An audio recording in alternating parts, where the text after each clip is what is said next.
I'm not the only kid who grew up this way. Surrounded by people who used to say that rhyme about sticks and stones.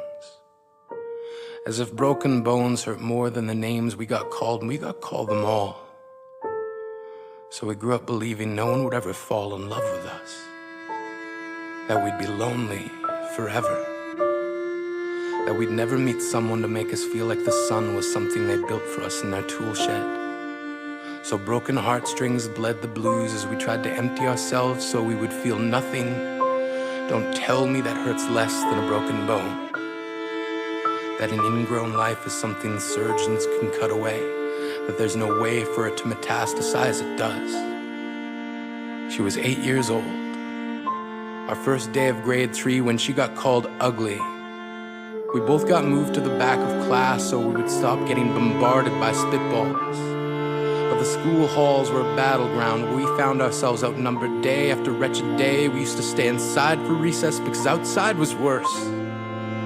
Outside we'd have to rehearse running away or learn to stay still like statues, giving no clues that we were there in grade 5. They taped a sign to the front of her desk that read, "Beware of dog."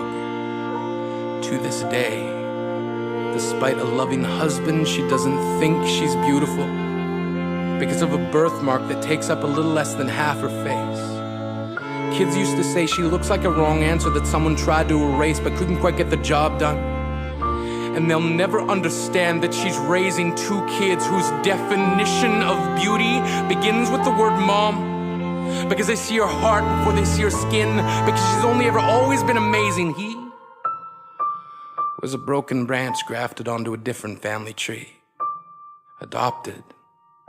Not because his parents opted for a different destiny. He was 3 when it became a mixed drink of 1 part left alone and 2 parts tragedy. Started therapy in 8th grade. Had a personality made up of tests and pills. Lived like the uphills were mountains and the downhills were cliffs. 4/5 suicidal, a tidal wave of antidepressants, and an adolescence being called pauper. 1 part because of the pills, 99 parts because of the cruelty. He tried to kill himself in grade 10 when a kid who could still go home to mom and dad had the audacity to tell him, "Get over it." As if depression is something that can be remedied by any of the contents found in a first aid kit. To this day, he's a stick of TNT lit from both ends.